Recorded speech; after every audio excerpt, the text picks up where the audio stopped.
어느덧 40일간의 사순절 여정이 막바지에 이르러서 2022년 사순절 마지막 주일이 되었습니다. 오늘은 예수님이 당신 생애의 마지막 주간을 보내기 위해서 예루살렘에 입성하신 그런 날입니다. 그때 군중들이 종려나무 가지를 흔들면서 예수님을 열렬히 환영했다고 해서 오늘을 종려주일, 팜 선데이라고 부릅니다. 또한 오늘을 고난주일, 패션 선데이라고도 부르는데요. 그 이유는 오늘부터 예수님의 순환과 십자가 죽음을 묵상하는 그런 고난주간이 시작되기 때문입니다. 이렇듯 오늘은 두 가지 이름으로 불리고 두 가지 사건을 기념합니다. 하나는 예수님의 예루살렘 입성이고 또 다른 하나는 예수님의 십자가 죽음입니다. 둘 중 어느 것 하나도 소홀히 할 수가 없어서 예전을, 즉 리터지를 중요시하는 서구교회는 보통 예배 전반부는 종려주일에 초점을 맞춰서 드리고요, 예배 후반부는 고난주일에 초점을 맞춰서 예배를 드립니다. 우리 교회는 예전을 무시하지는 않지만 그렇다고 서구교회만큼 너무 중시하지도 않아서 어느 해에는 종려주일에 초점을 맞춰서 예배를 드리고 또 어느 해에는 고난주일에 초점을 맞춰서 예배를 드려왔습니다. 정확하게 말하면 사실은 제가 증언을 할 때 어떤 해에는 종려주일에, 어떤 해에는 고난주일에 이렇게 맞춰서 증언해 왔습니다. 우리 교회가 사용하는 성서일과 RCL이라고 하는 리바이스드 커먼 렉셔너리는 오늘 이게 두 가지를 기념하는 주일이기 때문에 본문도 종려주일 본문과 고난주일 본문 두 가지를 다 제시합니다. 저는 그 중에서 주로 종려주일에 초점을 맞춰서 그 본문으로 증언해 왔는데요. 그 이유는 두 가지였습니다. 하나는 한국교회가 종려주일 본문을 별로 잘 다루지 않기 때문에 그런 이유가 있었고요. 두 번째는 고난주일 본문은 사실은 성금요일이나 아니면 또 이 고난주간 새벽기도회 때 다룰 수 있기 때문에 종려주일은 종려주일 본문에 이제 초점을 맞춰서 그렇게 했었습니다. 그러다가 제가 3년은 복음서, 3년은 서신서, 3년은 구약성서를 가지고 설교하기로 약속하는 바람에 문제가 좀 생겼는데요. 2019년부터 서신서를 가지고 설교하려고 하니까 성서 일과의 종려주일 본문은 복음서만 주어지고요, 서신서와 구약의 말씀은 없습니다. 그러니까 제가 종려주일 본문으로 설교하려고 해도 할 수가 없었습니다. 그래서 할 수 없이 이제 그때부터 주로 고난주일 본문으로 설교할 수밖에 없었는데요. 또 문제는 뭐냐면 이게 이상하게 이런 이제 부활절도 마찬가지인데, 그래서 제가 증언하기가 굉장히 힘든데 3년 내내 똑같은 본문이 주어집니다. 그러니까 여러분은 매년 똑같은 본문으로 설교를 들어야 합니다. 그러니까 듣는 여러분도 힘드시지만 사실은 하는 제가 더 힘듭니다. 그래서 이게 어려운데 이 서신서와 이 구약은 똑같은 본문을 쓰고 고난 주일에 이제 복음서는 이렇게 바꾸거든요. 그래서 이제 서신서로 설교할 때나 이제 구약으로 설교할 때 제가 곤란해지는데, 하여간 올해는 이제 구약의 첫 해이기 때문에 그래도 다행입니다. 하여튼 올해는 구약의 말씀이 이사야서 50장 4절에서 9절의 말씀인데요. 이 말씀을 가지고 증언을 하려고 하는데, 제가 증언을 다 마치고 보니까 본문에 대해서는 단 한마디도 안 했더라고요. 직접적으로 언급을 안 했는데 내년에 하겠습니다. 올해 못하면 내년에 하면 되니까, 내년도 똑같은 본문이니까 그렇게 하고 오늘은 이제 다른 말씀을 좀 이 본문을 배경으로 해서 말씀드리도록 하겠습니다. 여러분이 기억하실지 모르겠는데 이번 사순절의 구약 본문 중에 절반이 제2 이사야서에서 주어졌습니다. 그러니까 사순절이 6번 주일이 있는데요, 오늘 포함해서 그 중에서 3번이 제2 이사야서가 본문이었습니다. 제2 이사야서는 바빌론 유배 시대를 배경으로 하고 있고, 특별히 그 이전과 하나님에 대한 관점, 즉 신론, 그 신론에서 그 theology라고 하는데 이게 신학이라는 뜻이 아니라 이제 하나님에 대한 이제 논 크리스톨로지가 이제 그리스도론이라면 이제 하나님에 대한 논에 대해서 그 이전과 큰 차이를 보인다고 제가 말씀드렸습니다. 그래서 제2 이사야를 본문으로 한 3주 전에 첫 번째 증언에서는 나의 길과 나의 생각은 이란 제목으로 간섭하지 않는 하나님과 인간의 책임에 대해서 증언했었습니다. 그리고 지난주 두 번째 증언에서는 보라 내가 새 일을 행하리라 라고 하는 이제 마지막에 물음표를 달았는데요. 그런 제목으로 이 말씀이 하나님의 말씀이 아니라 사실은 하나님 보십시오. 우리가 새 일을 행할 것입니다 라고 하는 이스라엘의 자기 고백임을 말씀드렸었습니다. 또한 하나님께서 우리를 두고 모험을 하시니까 그런 하나님의 선택을 믿고 하나님의 사랑을 믿고 우리도 기꺼이 하나님과 함께 모험을 해야 함도 말씀드렸습니다. 오늘은 제2 이사야를 본문으로 한 세 번째 증언 시간입니다. 제목을 하나님의 침묵이라고 했습니다. 첫 시간과 둘째 시간의 주제를 포함한 것인데요. 이게 보네포 목사님이 하나님 앞에 하나님 없이 하나님 앞에 라는 말을 했다는 말을 제가 몇 차례 드렸는데 이게 무슨 말인지 그리고 이걸 어떻게 살아내야지 그걸 살아내는 것인지 여러분들이 그걸 좀 어려워하셔서 그 말씀을 우리 삶에 어떻게 구체적으로 적용할 수 있는가라는 말을 사례를 들어서 좀 말씀드리고자 하는 것이 오늘 증언의 목적입니다. 오늘의 구약 본문 말씀인 이사야서 50장 4절에서 9절의 말씀은요. 세 번째 하나님의 종의 노래를 포함하고 있습니다. 그러니까 제2 이사야서의 특징 가운데 하나가 소위 고난받는 종의 노래로 잘 알려져 있는 4개의 본문이 제2 이사야서에 등장합니다. 42장에 있고요. 49장에도 있고요. 그리고 50장에 있고요. 그리고 52장에서부터 53장에 걸쳐서 있습니다.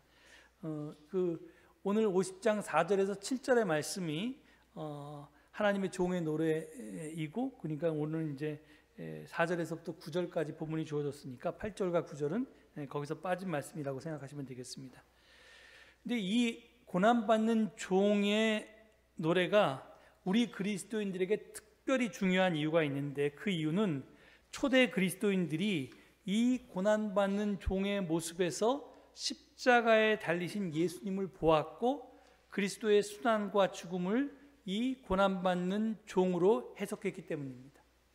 그러니까 이게 무슨 말이냐면 하나님 나라를 위해서 당신의 모든 것을 희생하고 헌신하면서 하나님의 사랑과 정의를 실천하며 살았던 예수님이 너무나 말도 안 되게 기득권자들에 의해서 붙잡혀서 십자가에서 돌아가시는 참혹한 사건이 있었습니다.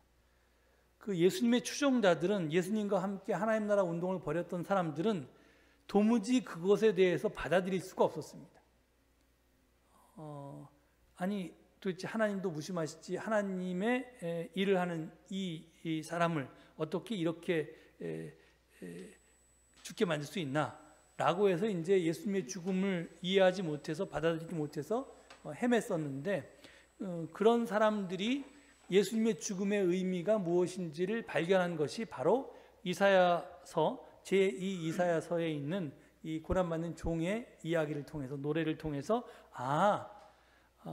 하나님께서 이렇게 당신의 종도 고난받게 하시는구나 라고 하는 것을 통해서 이제 예수님의 모습을 이해하게 됐고 바로 여기서 사실은 그 예수가 메시아라는 그 하나님의 종이라고 하는 그런 이제 믿음이 싹 터왔습니다. 그래서 기독교의 출발이 바로 이 고난받는 종의 노래로부터 시작했다고 해도 과언이 아닙니다. 하여튼 그래서 이제 고난받는 종의 이야기가 4개나 나오고 그 중에 세 번째 이야기가 오늘 본문인데요.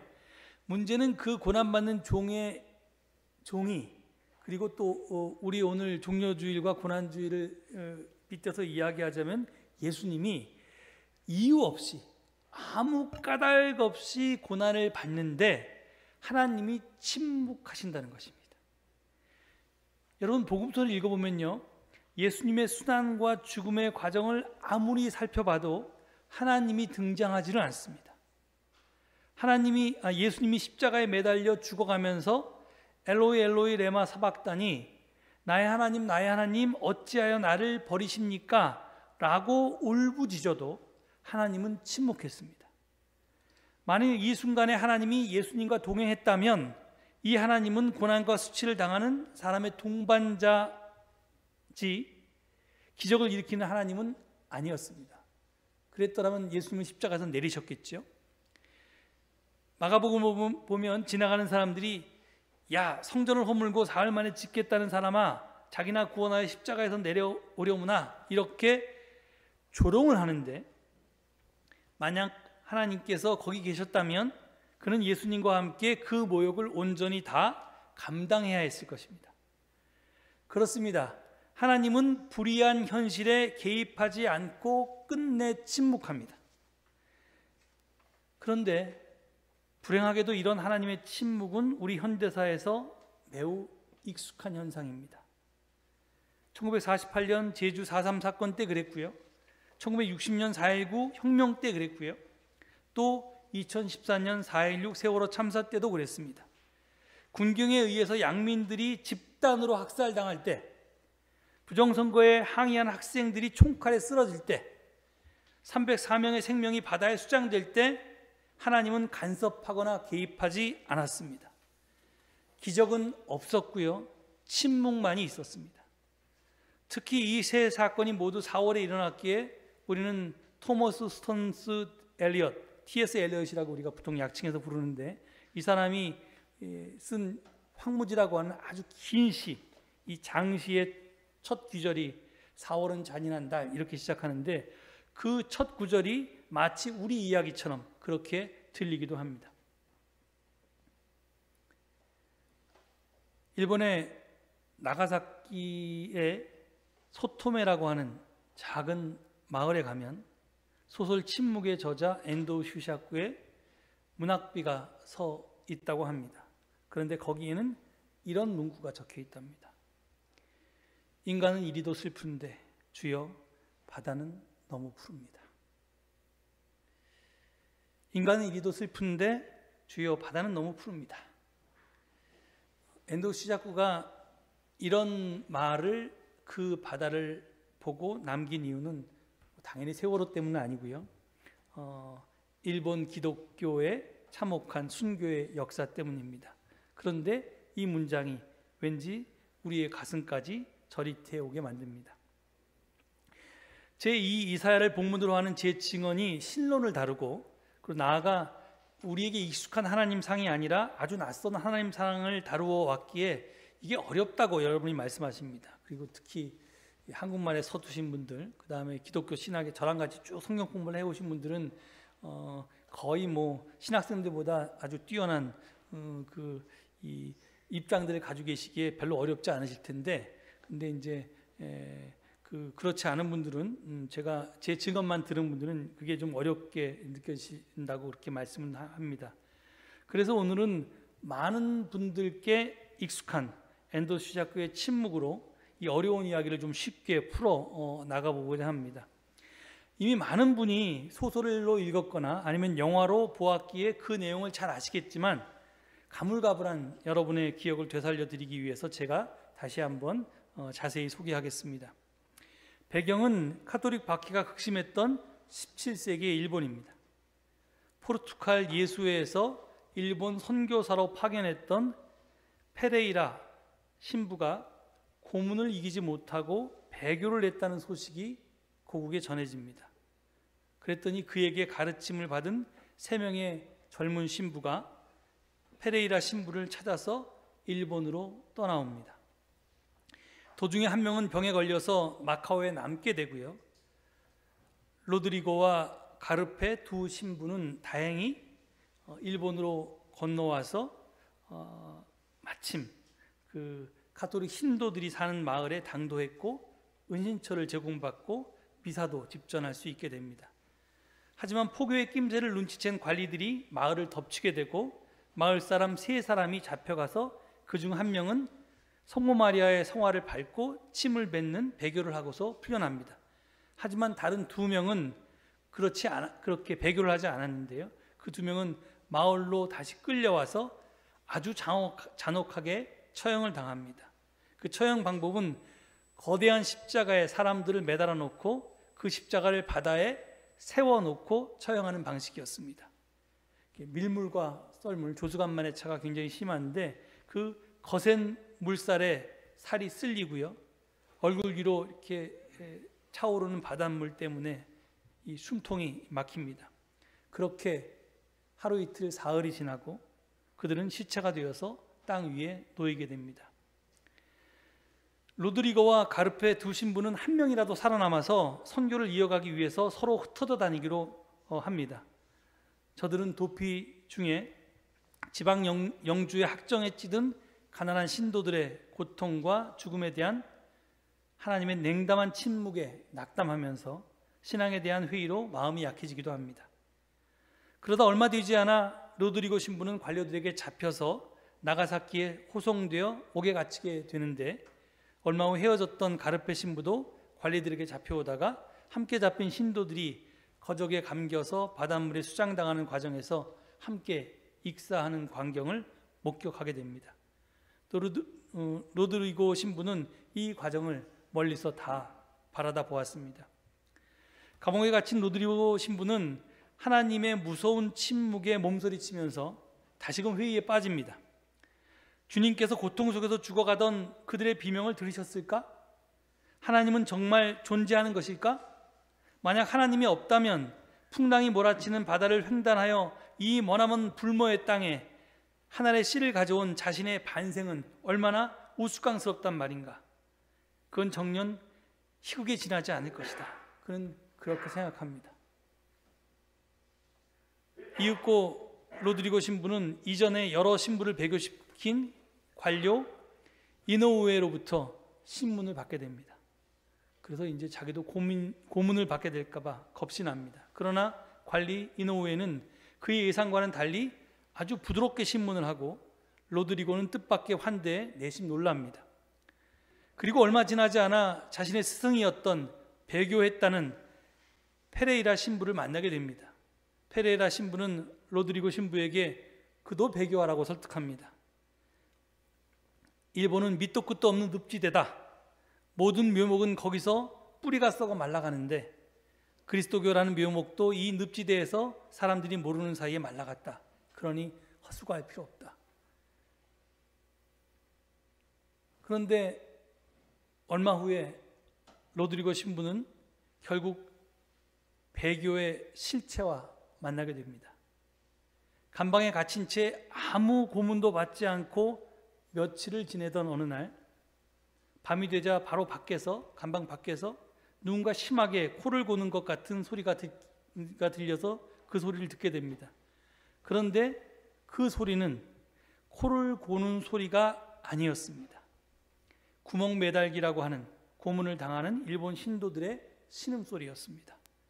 구멍 매달기는 악취가 나는 구덩이에 거꾸로 사람을 매달아 놓고 그 코에 물을 붓는 물고문이었습니다. 놀라운 것은 고문당하는 그 불쌍한 신도들은 이미 배교하고, 즉 그 마리아나 예수님 상을 발로 밟고, 그래서 난 더 이상 예수를 믿지 않겠다, 하나님을 믿지 않겠다, 이렇게 배교하고 성화를 밟은 그런 사람들이었습니다. 하지만 로드리고 신부가 배교하지 않으니까 계속해서 그들이 고문을 대신해서 당하고 있던 것이었습니다. 로드리고 신부는 진실을 알고 나서 큰 충격을 받았습니다. 이때 페레이라 신부가 다시 찾아와서 자기 경험을 이야기합니다. 그 또한 바로 그 감방에 갇혀서 신도들의 고문당하는 신음을 들었는데, 자신이 만약 배교한다면 그 신도들을 살려주겠다는 제안을 받고 결국 그 제안에 굴복했다는 것이었습니다. 그가 얘기합니다. 신음하는 저들에게 하나님의 침묵을 어떻게 설명해야 할까? 저들에게 고통을 줄 권리가 그대에게 있는가? 그 고통은 신이 아니라 자네만이 끝낼 수 있네.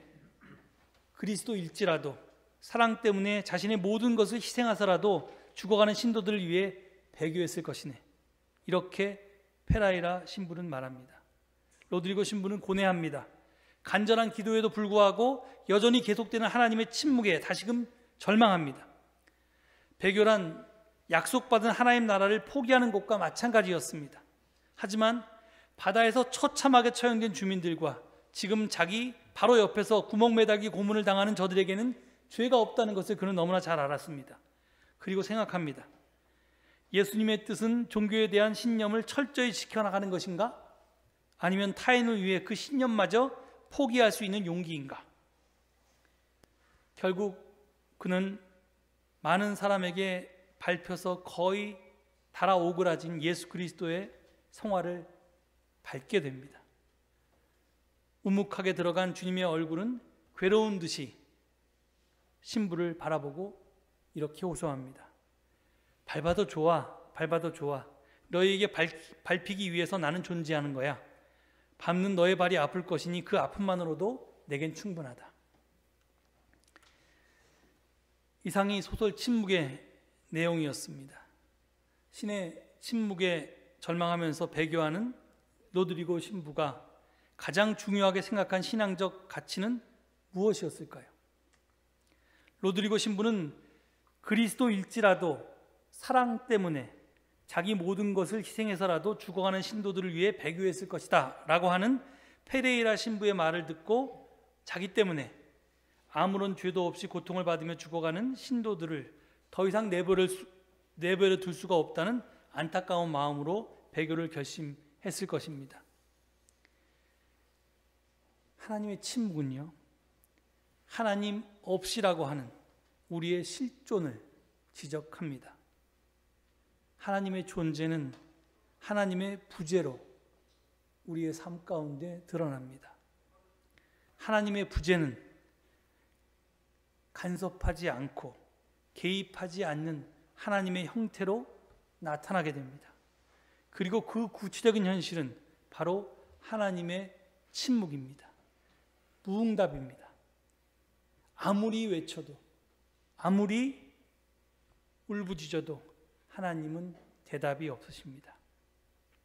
이런 하나님 없는 현실 속에서 우리 그리스도인들은 어떻게 살아야 하겠습니까? 비록 하나님은 침묵해도 우리는 꿋꿋하게 하나님에 대한 신앙을 지켜야 할까요? 죽는 한이 있어도 배교는 하지 말아야 할까요?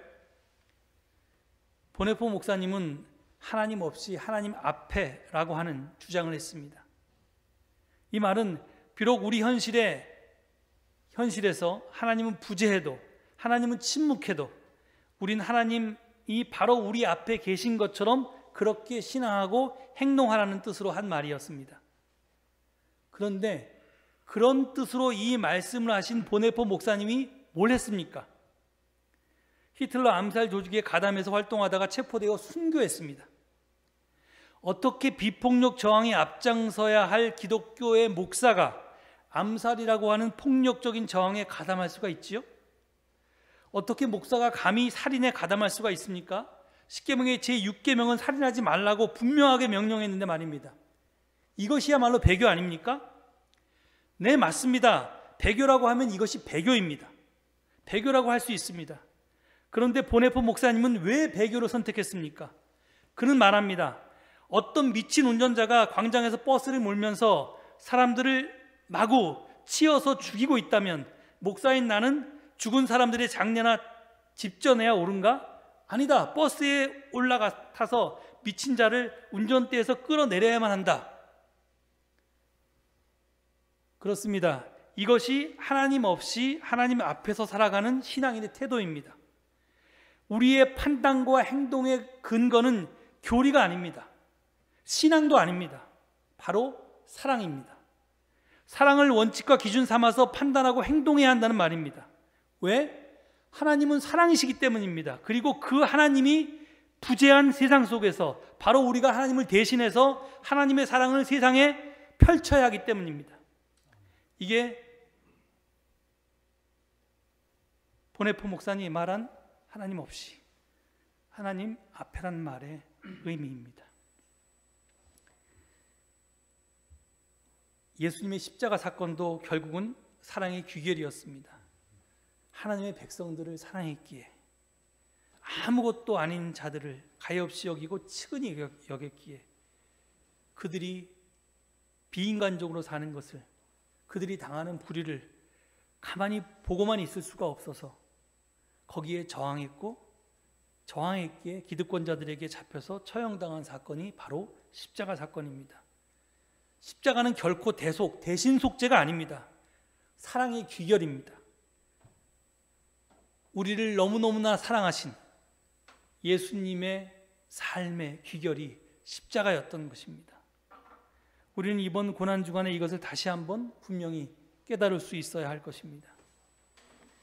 하지만 말이라는 것이 모든 것을 다 담아낼 수가 없기에 제가 마지막으로 한마디 더 덧붙이고자 합니다.